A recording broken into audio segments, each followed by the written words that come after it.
All right, good evening, everybody. Welcome on. We're here with another episode of Three Up, Three Down in our current series. Series is all about reflecting back on the 2021 season.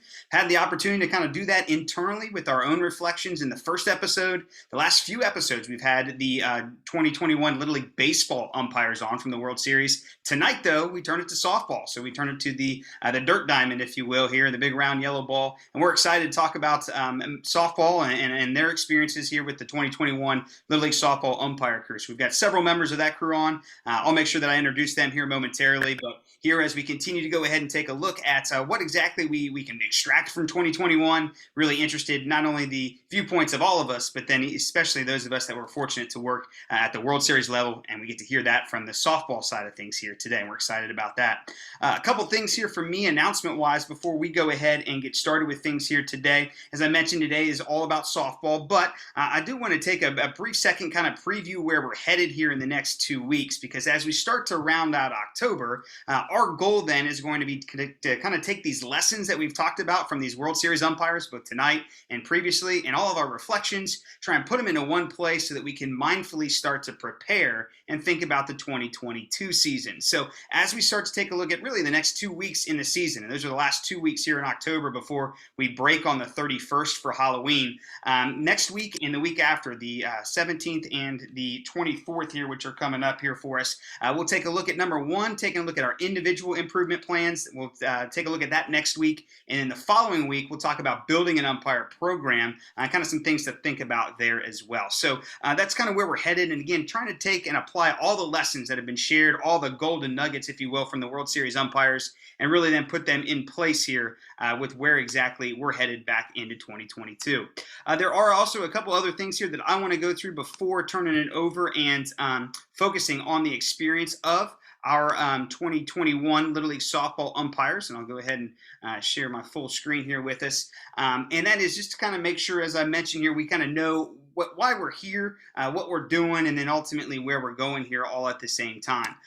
So you kind of think about here announcement-wise, as I mentioned, the Little League softball umpires will be on. Here's our scope primarily, number one, to kind of hear about the experience in year one in Greenville, which is really exciting to hear about. So we'll be interested to hear those perspectives, talk about some of the keys to success, just as we've flushed out with the baseball umpires, some of those similar comments, and then ultimately try and promote and get to understand some of the softball side of things. And I know there's a lot of folks on this call that delve in both baseball and softball. Some of them are exclusive to softball. Some of us are exclusive to baseball. And I think there's a really good opportunity for all of us to kind of dive into softball here tonight and really kind of figure out what exactly is on that side of things as we continue to advise or even think about different avenues and opportunities for us as well.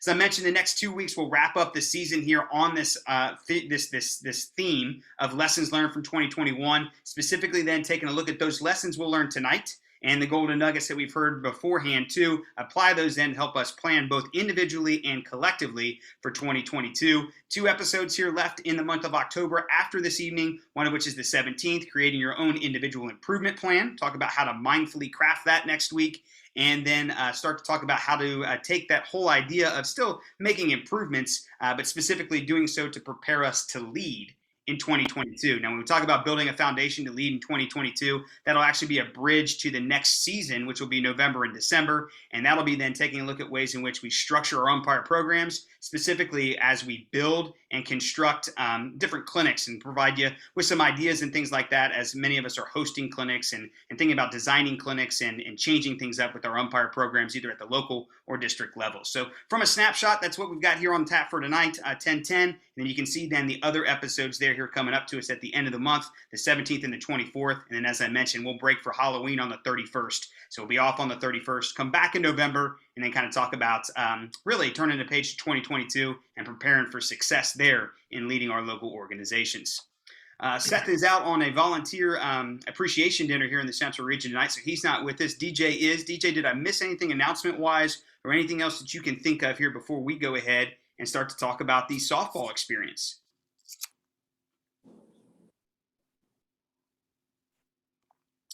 Take that as we're good to go. Alrighty. Well, just to set the softball folks up here, I want to kind of recap a little bit from what we've talked about so far this season. First of all, in our first episode, we reflected on 2021, and we did that in a collaborative mindset. We kind of had these questions to take a look at. What went well in 2021? What were we most proud of? We'll take a look back at that here today with the softball folks. What did we get better at? What made that difference? What made you struggle? Those were kind of the primary focal points of us to think about as we reflected back on 2021. And again, those will still be some things that we investigate here as we flush out the experience of the softball folks. And then as we mentioned here in the previous weeks, episodes 2 through 4, we've taken a look at the World Series umpires from the baseball side of things, took a look at a variety of different things, the benefits of the crew chief model, hopefully stimulated some thought for many of us there and using that potentially for tournaments and whatnot in the future. I think it broke a lot of ground and made a lot of headway on pre and post game conferences. That'll actually be something we circle back to as we talk about preparing to lead in 2022. And then some just really key points here that I think will continue to come out and be really points of highlight, points of focus, even for the softball crew too. And that's how many of us at that level succeed because we check our ego up at the door,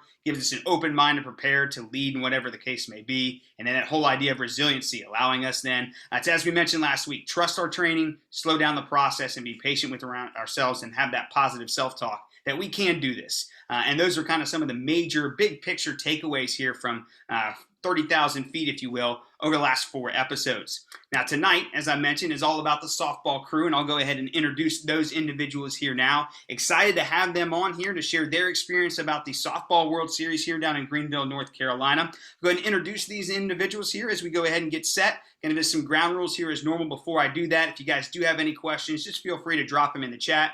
DJ and I will both kind of monitor that chat, screen it, and feed them. So if there's anything that you want to know or want us to ask, please make sure that you drop that in the chat.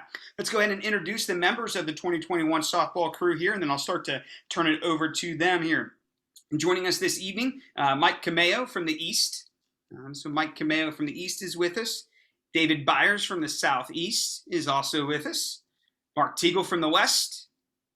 Brian Wolf from the Southeast.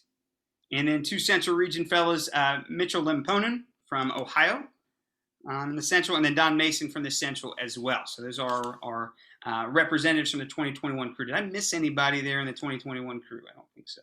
Got anybody there? All right.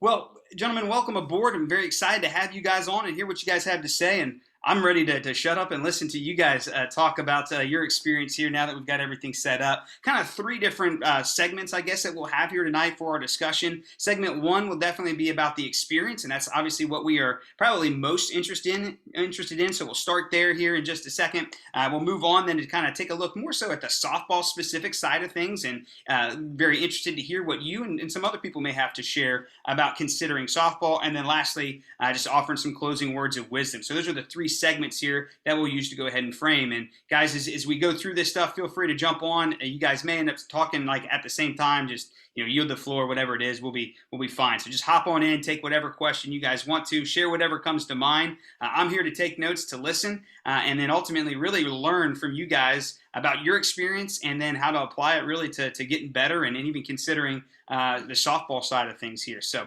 let's go ahead and jump right into it, to the first segment of the evening, just really about the experience in general. And I'll kind of start out with a big picture question. And obviously this was the first year for the Little League Softball World Series to be played in Greenville, North Carolina. Just a general question. How did it go? How was it? Just kind of share about some of the general thoughts and your initial reactions thinking about the 2021 Softball World Series. So guys, I'll turn it over to you. I'd like to start if you want me to. Just getting selected, obviously, by Marshall, Casey, and Tom Rawlings was a big deal to me. As it turns out, I'm the veteran guy from 2011, so 10 years since I did my last one. Greenville was wonderful. The inaugural series, obviously, the hospitality of the wonderful staff, the people in Greenville. They embraced us. Obviously, the complex was first class. I know they've had a big tournament there, the TOC, for a number of years, but they upgraded it for this tournament, as well as the locker rooms for the umpires were, home away from home. So, and that was my first takeaway when I got there. Yeah, I would agree. I definitely want to say something about the locker room they put together because that was new this year, and the lockers were wide enough to fit an entire equipment bag underneath the bench for each of us. So they were roomy and, like Dave said, it really was a home away from home. It's where we spent most of the games that we weren't working or on water duty for the crew that was on there, and you know, they had a TV in there. It was good. We were able to watch all the games as they were going on without being out in the heat of a summer North Carolina day. Yeah, I agree with that. I wholeheartedly agree with what Dave and Mike have both said. And by the way, glad to see y'all again. I haven't seen you since. So Absolutely. good to see all of y'all that we haven't seen each other since then. But yeah, that the locker room was phenomenal. The folks, the volunteers, if I had to compare, not to compare Portland to Greenville, but the volunteers in Little League are always phenomenal. And that was truly the case again in Greenville, in all cases, top to bottom. So.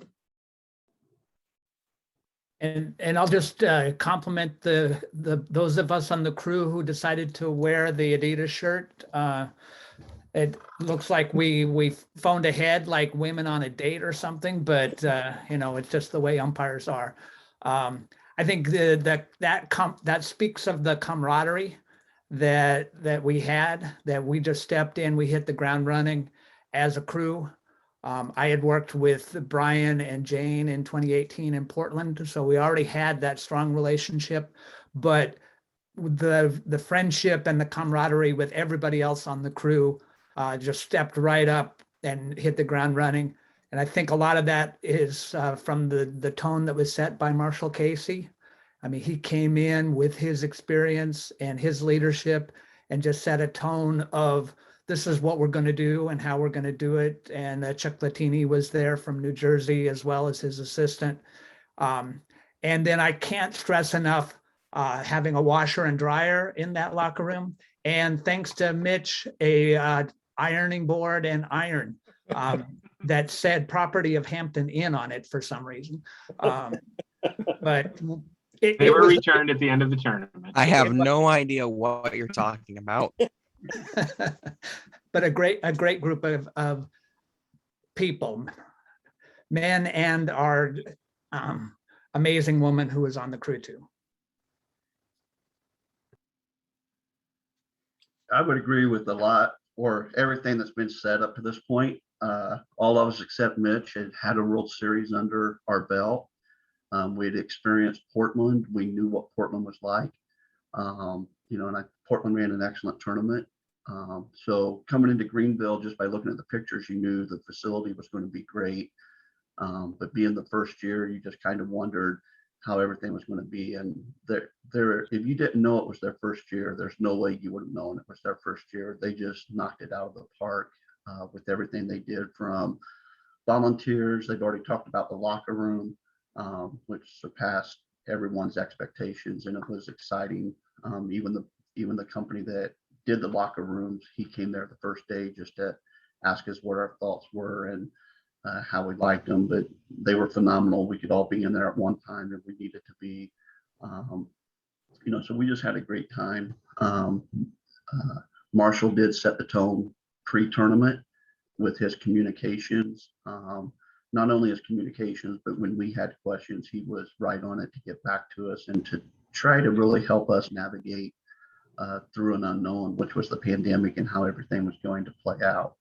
So like I said, all of us except Mitch, you know, had a tournament under our belt. And I think all of us were, we just bonded real well because we had done that. And it wasn't necessarily about who's getting what games or where they're going to be, but we were all there to support each other. We had a couple instances where an umpire or umpires, you know, just needed some moral support. They were going through some tough times, and you normally don't see that when you get a group of people together that haven't been together before. So that was, you know, hopefully we were all cheering for Mitch, and we had a lot of fun with him. But hopefully his experience was a great experience too.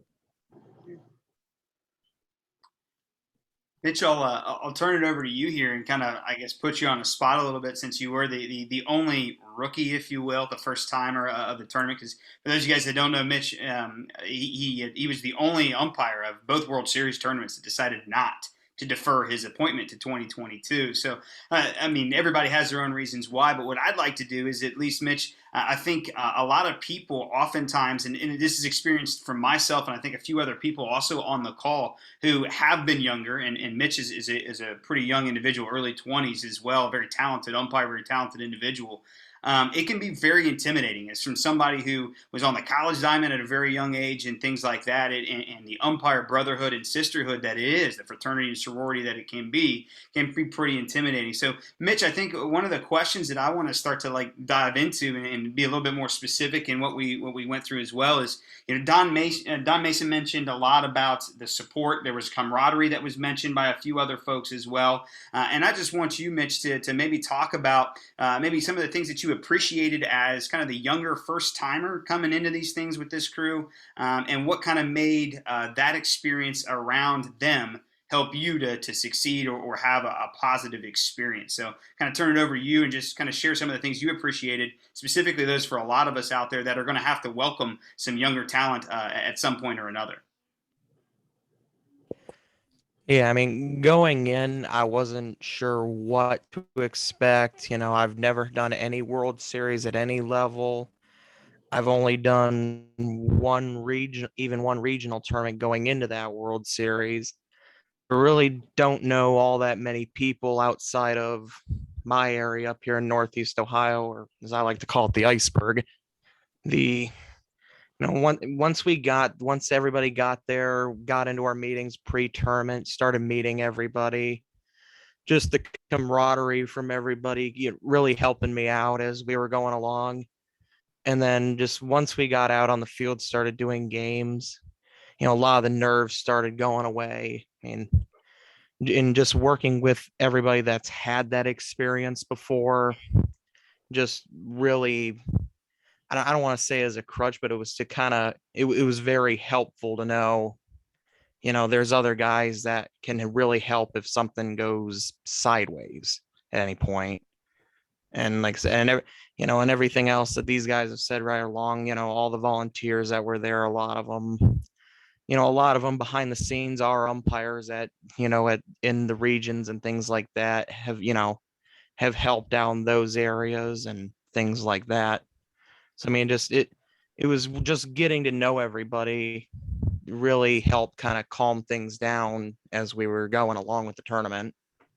Yeah, that's a good answer. And I'll turn it back to the crew here to also kind of talk about this because I do think it is a unique opportunity to welcome some younger folks in. And as we know, like the officials are an aging population. That's one of the things that we're definitely, not necessarily struggling with, but we've definitely got to work through. And all of us then have that mindfully on there. And I know Mitch is a very talented umpire and somebody that's fun to be around here too. But if you guys could speak to maybe some of the things that Mitch did on his own as a first year and as a young person that made it really easy for you guys to kind of absorb and be be there for him as a support network too, because a lot of times it's not only just the people around you that's got to absorb you, but at the same time, if that person isn't willing to kind of do his or her part, that's another issue as well. So kind of speak, I guess, to some of the things that maybe somebody in that new shoe could do to make things even easier for the crew.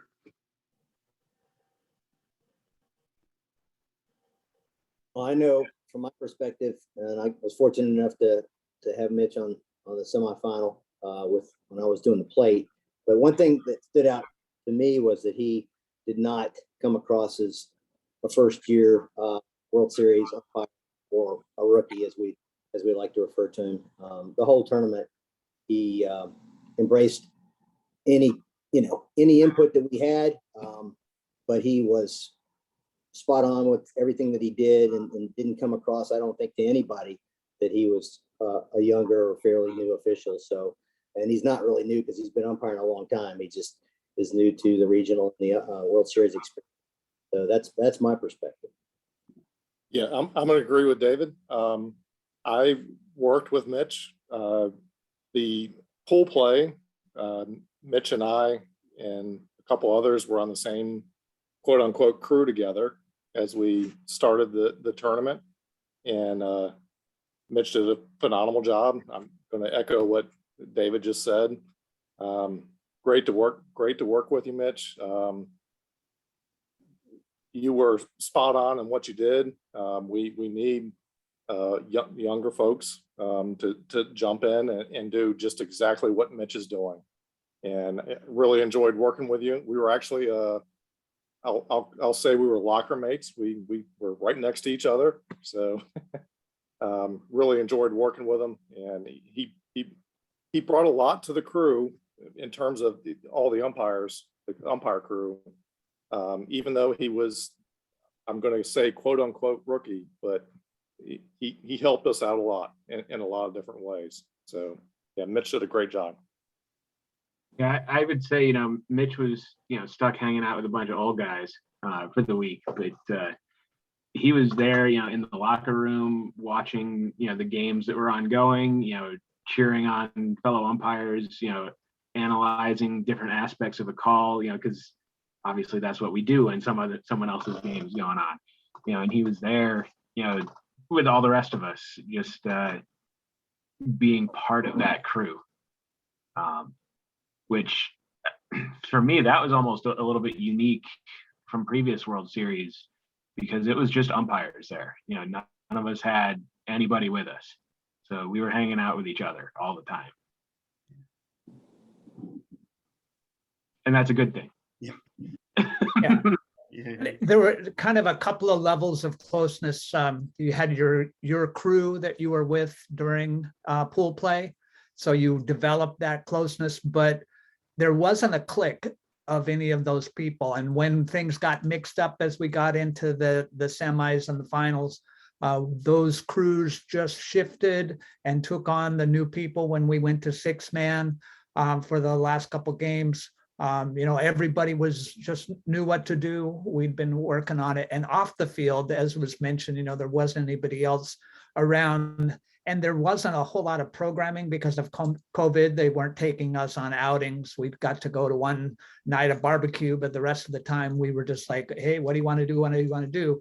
And there was just some natural groupings of people that we go across the street to a restaurant. We did a big thing at a Mexican restaurant at the last night when everybody came and, everybody just was so comfortable with one another that it was just a great celebration of what we'd accomplished. Yeah, that barbecue you talked about, it was something that the Visitors Bureau put on for us from the city of Greenville. And originally there was a schedule that all of us were going to be able to go, and then Mother Nature wreaked havoc with the game schedule. So there was a whole crew of 4 that never got to go to the barbecue, but we had everything set up for them in the hotel lobby when they came back from their last game. All the leftovers from that night's barbecue were out, just ready to go. And that was the kind of camaraderie that we had. And, it was, a priority to make sure that everybody got to participate in that in some way. And I thank you for that because I was one of those. Yeah, Yeah, and the same barbecue was here. good, and thank you for doing it. Well, cool. I appreciate you guys. Specifically, Stu, with Mitch, he did a solid job out there. And as other guys said, outside of, just knowing he was young, you wouldn't have known that he was young. I mean, he did a solid job. I enjoyed watching him. He had at least 2, maybe 3 obstruction interference calls, and he was all over those. I mean, I'll be honest, I was a little jealous. He saw those calls and how he handled them. I mean, you go back and you saw a couple of them, I saw them, but you still go back and look at them when and it's like, wow, for an umpire like myself and maybe some of the other guys, you don't always catch those things or you're not looking for them. And for somebody with less experience to be able to grab those was very impressive because he was dead on them. And he identified them, he vocalized them, and at the right time, he applied the ruling to it and awarded or returned runners to bases. So being able to watch that out of any umpire was great, but to see somebody come in with, at Mitch's point in his umpiring career was really enjoyable and quite pleasing for me to watch and witness.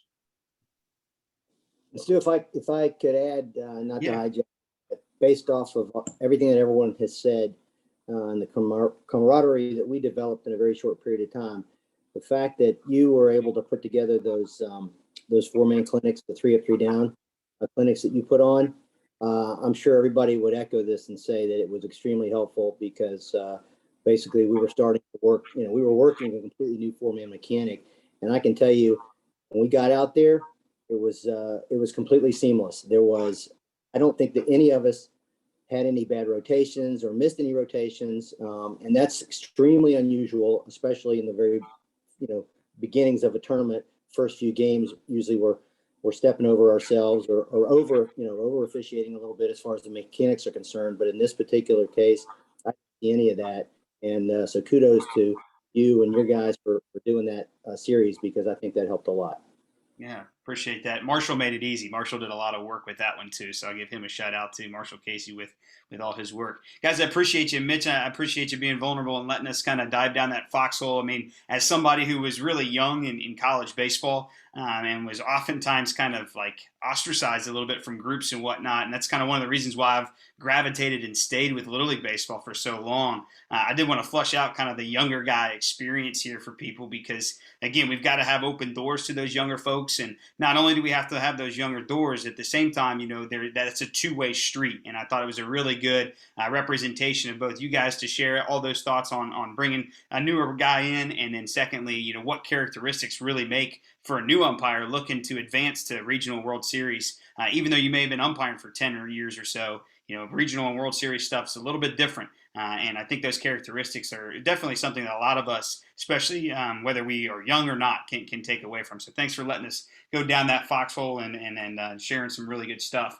You guys started to mention a lot of keys to success. I think just to kind of recap from what I picked out, you guys worked crews of 4 in pool play, and you got to stay with those crews in pool play. And then once you guys got into bracket play, then you went ahead and went into the 6-man and mixed some things up there. So it sounds like that was a pretty cool opportunity, and that was definitely one that we saw come about for the most part with the Little League Baseball World Series as well. The majority of them stayed with their crews too, and I think those lot crews definitely, as you guys have mentioned, have had a key contributor not only to camaraderie, but to allow you to have some success too. So my next kind of theme here, I guess, would be some of the keys to success. You guys have mentioned some of these here too, so I'll kind of just open it up to conversations here. What are some of the keys that you guys found to success? Whether we've kind of talked about them before and you want to dive into it a little bit more, or if you want to expose us to something else here that you felt made a significant impact on your crew's ability to succeed on and off the diamond.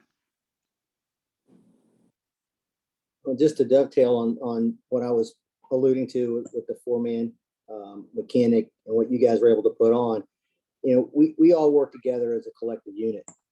I experienced that in other regionals and World Series, but not to the degree where everybody kind of left their egos at the door. There was nobody that came in, and I mean, since we had all experienced that and all had probably been crew chiefs in one degree or another in our umpire experience, nobody, took more charge than when, like the plate guy ran the meetings as far as the pregame was concerned. And we chimed in and helped everybody when we were preparing for the game. But, and to my point earlier, everybody arrived already having that 4-man mechanic down pretty well. So it was seamless in the transition, both in the pregame meetings and on the field. Kind of been said, Stu, but once we got there and we were there for a couple of days, we all enjoyed and wanted to be around each other. We wanted to be at the ballpark. You didn't have, for the most part, as a general rule, you didn't have guys leaving the ballpark. Once they got there, they were there for the day. They were watching the other crews. We were supportive of each other. There really was no egos. We obviously, when you go into that and you're meeting people for the first time, you don't know what to expect. But I thought the 12 of us, and then a lot of that goes out to Marshall and his leadership and how he was loose with us, how he had certain things he needed done a certain way, but he was real professional and he was one of us, which I think really made it very relaxing and able to just go out and do our job. So, as Dave said, at any level, I'd never, even local district levels, I had never been part of a group of umpires that just worked so well together and just went out and did our jobs. And when we were off the field, it's like we'd known each other for years after those first couple of days. Mhm. Yeah, I think there were a couple of challenges that I'll mention. One was the weather. Especially a pansy like me from the West who's used to, the Mediterranean climate of the San Francisco Bay Area coming, and that heat and humidity, kind of kicked our butts. And there were some games that we had heat advisories. And then we turned around and we had lightning delays. And we had one day where 2 games got washed out. I mean, one of those was by COVID because the team got sent home. And then the last game of the day didn't figure into the standings. So it was the last day of pool play and it was getting late. I mean, it took 5 hours each for the first 2 games to get in. And that was just, all of that.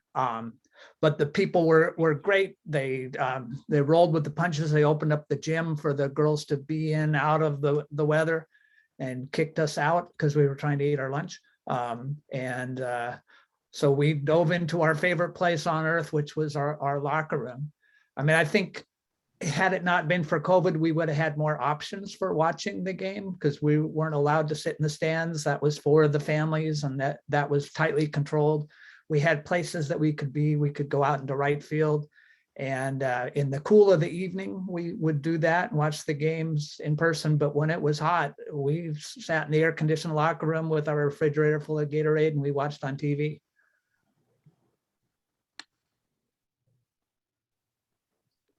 It's good. And that bonding time and just watching it on TV gives you a whole new perspective as well in terms of being a key to success.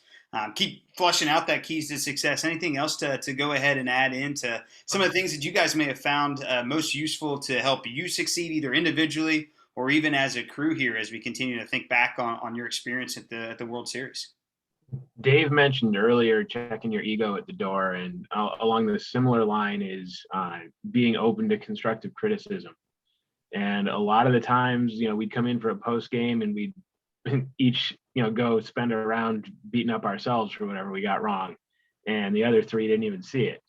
But then, there were other times where, you always have your partners back on the field. And then if something goes a little bit wrong, you roll with the punches on the field and then make some, corrective suggestions afterwards. And everybody was open to that.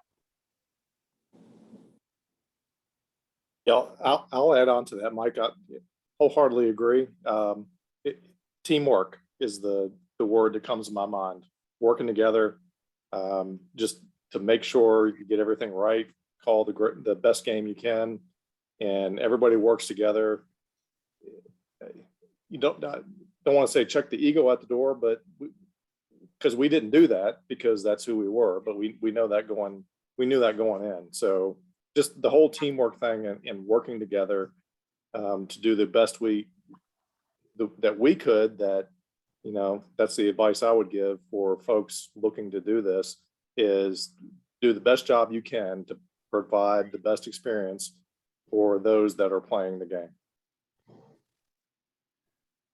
Another important team member was our umpire rescue person who was there with the water and the Gatorade and the wet towels and getting the plate umpire out of the sun in between innings. And they're having our red hat be a fellow Little League umpire that was there working with us and watching out for us as well. But I think that made a big difference. And that's something I'm not used to. We don't usually do that in the West because we don't have to, but it was vital. And just having that 5th umpire or that 7th umpire there, making sure that you were hydrated, looking you in the eye and asking you if you're okay, and then getting you back out on the field. That was big. Awesome. Well, those are all great keys. Yeah, go ahead. Just coming prepared before you get out there, being prepared. I think that was immensely important. And I think that's true with any tournament at any level that you do. Before you show up, do your homework and understand what kind of mechanics are going to be worked out, for that game. And, preferably call your partners in advance. In this case, we had several Zoom meetings ahead of time and got to talk about some of that stuff beforehand. And obviously you guys helped us a lot too, but I think that was integral in our success, was coming out there prepared before you even get there. Yeah, it was a huge, I think, product of the pandemic too, David. To your point, I know our baseball umpires mentioned that, and you guys too, that you had significant preparation, probably far more than any other tournament prior to this point. And thanks to the power of Zoom that have allowed us to do that. And I think that's definitely a trend that baseball and softball and umpiring in general has been missing. And hopefully a product of the pandemic that we continue to get to see play out, not only for just World Series tournaments moving forward, but even for regionals and state tournaments. It doesn't have to be much, just a couple meetings here and there. But as you said, preparing before you arrive, I think was a big key for you guys, and then again for the other World Series umpires as well. So that's a good point. Just one more quick follow-up on that is, we found out so late in the game that we had this assignment. We didn't get the golden ticket in the mail, with that Williamsport postmark that you look for. We found out, just like a month and a half before we were going to do it. It was a phone call from Tom Rawlings asking if we'd been vaccinated. And it's like, and then, well, how long do I have to decide? No, you need to decide, and we need to know. I mean, for me, it was not as much of a change because I was preparing to do Western Region Baseball, and then deferred that, and then got the call about the World Series like a week later. And so I went from preparing for baseball to preparing for softball. And I just wanted to shout out to some of my Bay Area people like Gerard Takaguchi and Don Waddell and Jim Rose, who got me going on some softball and put me on games. And I got to do the Northern California Girls Junior Softball Championship with an all district UIC crew, including Gerard on that. And they just, built me up and gave me all tons of feedback and got me ready to go. And then the other challenge I'll mention is that being from California, I had the furthest to go instead of the shortest to go. Like when I went to Portland, it was an hour and 45-minute flight. It took me 3 flights and about 12 hours to get to Greenville, North Carolina. So I'm glad I went a day early because I was smoked by the end of that day. Yeah, it's a good point, something to consider for someone that has to go coast to coast on any World Series, because there are obviously opportunities on both coasts here. Mark, you started to mention about how you were scheduled and slated for the baseball regional out in the West, and obviously ended up in the softball World Series. So that kind of is a great transition point to really our next main point, and kind of the final main point for this evening, and that is to really kind of think and consider and promote the softball side of things, because there's a lot of folks out there that softball exists in Little League and the organization itself. Not sure maybe how exactly to get involved in it, particularly because softball isn't as abundant in many areas around the country or around the program as well. But just kind of give you guys an opportunity to promote the softball side of things to some people that may not know much about the softball side of things, or maybe considering it as well. So just kind of want to give you guys an open door and feed some ideas for people to consider, to think about what softball has to offer and the unique opportunities that exist there. Well, I'll start. My experience has been over 20 years of working both baseball and softball. And I started umpiring as a Little League umpire over 25 years ago. But one of the things that I have had a unique opportunity to do is work both high school and college level softball and baseball. And so my perspective is that, obviously small field, being comparable as far as your mechanics are concerned and your movement, where you need to be. Softball usually likes to work no more than a 3-man generally, especially at the higher levels. But it's mostly 2-man. And, I would tell the guys that are just starting out and the girls that are just starting out and who want to do Little League, consider softball, because it's not that much different. I've had a lot of guys tell me, I don't I don't know about that yellow ball, and I'm not really that into, I don't understand that. And the strike zone's the same. As a matter of fact, with that yellow ball, there's more of an opportunity for it to hit the strike zone. It may be coming in a little bit of a different angle, when you've got some of those drops and some of those other pitches, screwball and things like that, but you pick it up really quickly.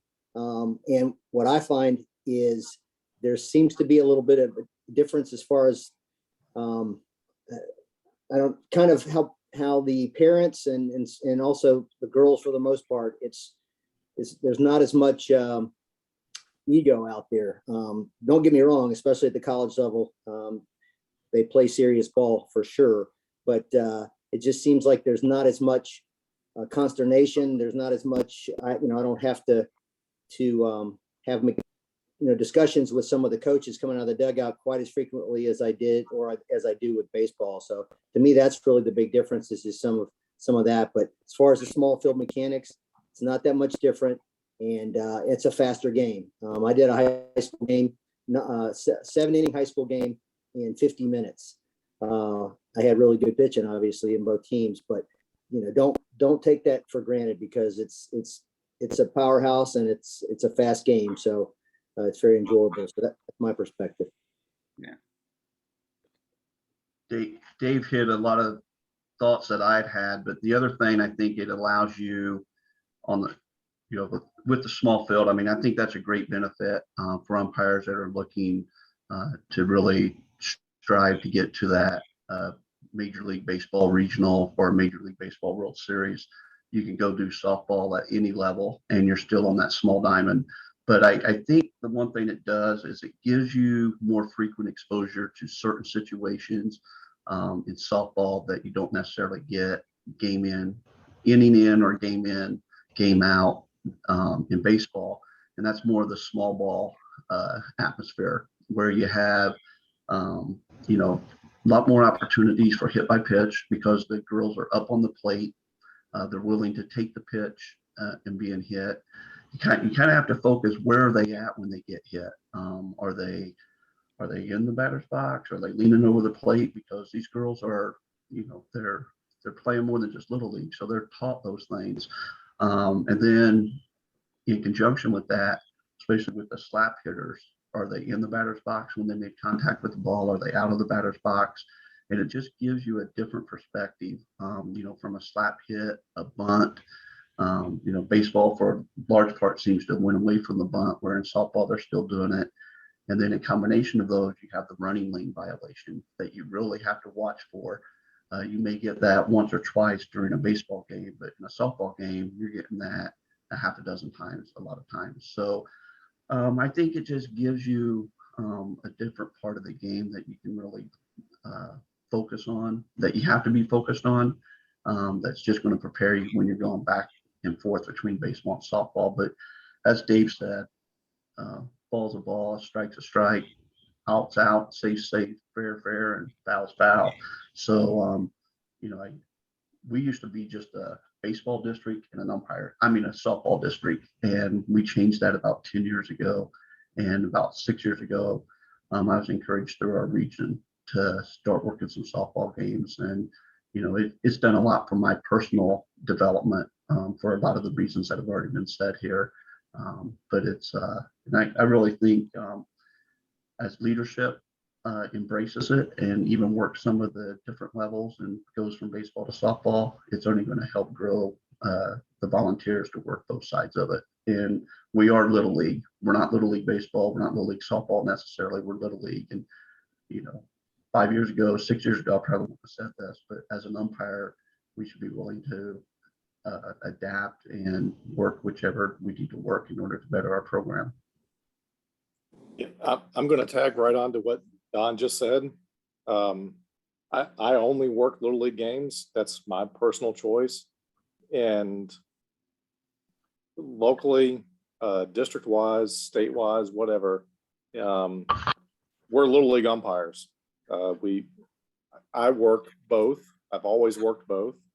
I just wanted to add on to what Don said, that last piece he just mentioned, that, yeah, we need we should all look at doing that. There are very few differences between softball and baseball at the Little League, working Little League games. I mean, there are rules differences, and that's about it. So, yeah, I would encourage folks to consider working softball as well as baseball, just both together. Once the game starts, you're just watching amazing athletes try to hit the ball and run it out and make plays. And the gender disappears in a lot of ways, but it's outside the lines, the cheering, the camaraderie, the spirit that girls bring to this game is amazing. And it reinvigorates yourself at the same time as it deafens you in some ballparks, because it's just so loud. And I don't know, maybe it's just my hearing aids. They're tuned to pick up that stupid cheering, but it goes on and on and on. I follow up and say that I'm an advocate for girls' athletics. I'm the father of a daughter and a stepdad of a daughter who are both in athletics as kids up through high school. My stepdaughter even ran track in college. And the impact that sports can have on the girls and young women is amazing, because here is another place for them to belong and excel. And softball players aren't, necessarily the cute girl that gets all the latest outfits at Macy's, but she's out there banging the ball and running it out and being tough and still being a girl and all of that kind of stuff. And just to see that self-esteem and that sense of belonging that comes through girls' sports is so important. So to be a part of that, to advocate for that, that makes me, proud to be my daughter's father, and to, be out there and to try to kind of take that gospel, as you will, of girls' sport and if what Little League brings to it. It's just really important. I would add one thing that's neat about the higher levels of play. I've been fortunate enough over the years to do softball regionals at both the senior and big league level. I've done a big league baseball regional and a senior World Series. When you get into that higher levels of play, the pace is just so much quicker on the softball side. You're probably never going to see a double play in a softball game at that level, just because everything goes so quickly. There's no time to turn it. So if you're looking to be able to jump from one play to the next real quick, and that's definitely a benefit that you get on the softball side, but not the baseball side. Mitch, if you're still out there, I'll come. Yeah, Go ahead. Yeah, and just there was one thing I wanted to piggyback on that, just with the speed of the game. It's especially at these higher levels like that, and that's another thing that really, like Mike said, you don't see it on the baseball side as much. So a lot of guys that do want to come to the softball side, a lot of them might get overtaken by that speed, and it just, like these guys said, it's same size field, mostly same mechanics. And the biggest thing with that still is just keeping slow, timing, as I'm sure a lot of us have probably preached to umpires in our leagues, districts, and places like that. It's the nice thing with softball, it really helps you emphasize the basics for umpiring. And it really helps that, especially at these higher levels when it does go fast, to not get overwhelmed. Yeah, I think those are all great points to bring about the softball game, and just how you still have to rely on training, and just because of its speed and it's a different context, it's going to sharpen other tools that are going to make you successful both on the softball diamond and on the baseball diamond as well. So I think those are great perspectives. And Don, that was a great lead and a good round off by everyone else there about that and the different opportunities there that exist in softball for us. Well, we're nearing the end here of things here, so I'm going to go ahead and get ready to wrap up. Guys, I think you have done an absolutely phenomenal job of talking to us about your experience. Give us an idea of what it's like to be in Greenville and to do the World Series there. Some of the things that you appreciated about your crew to set you up for success, very, very much similar to a lot of the things that we've talked about already with our World Series baseball crew. And that goes to your point about softball, that it's not much different, and that there are opportunities out there for everyone to continue to grow the craft and whatnot there too. So just really good insights, some really good thoughts. I thought you guys listed a ton of different characteristics that can be taken away of for many different situations, and really appreciate the time and the thought that you guys put into this and your answers and your willingness to share. So thanks for being here. I really appreciate then all the nuggets that you were able to go ahead and provide us here as well. So thank you for being on. I've got a couple last minute reminders before we go ahead and head out. We've got 2 more episodes here in this season to round out October. That's next week, the 17th. We'll talk about preparing your own individual improvement plan based upon a lot of the things that these individuals talk to us about here. And as we've kind of flushed out over the last few weeks, some of the characteristics of umpires that performed at a really, really high level for us in Little League Baseball and softball here in 2021. So we'll talk about creating our own individual improvement plans next week, the 17th. That's at 8 p.m. Eastern, so same time, same place. And in the following week, the 24th, we'll be back on to start to talk maybe not necessarily about our individual improvement plans, but then taking a look at what we're doing structuring-wise, local and district UIC-wise, so that we can springboard and prepare to lead other people as we turn to 2022 and get into November and December. So that's where we're going here. Just want to give everybody a snapshot there. Again, a huge word of appreciation to the 2021 World Series softball umpires. Thank you for being on. Thanks for taking the time to join us. And for everyone else, thank you for taking time to participate and to listen in. Other than that, we'll see you next week. We'll hang around for the post game. If you guys want to kick it around for a little bit, we'll do that. I appreciate you all here once again, and look forward to next week and another episode on creating our own individual improvement plans and applying the lessons that we've learned from 2021. Thanks for being here. See everybody next week.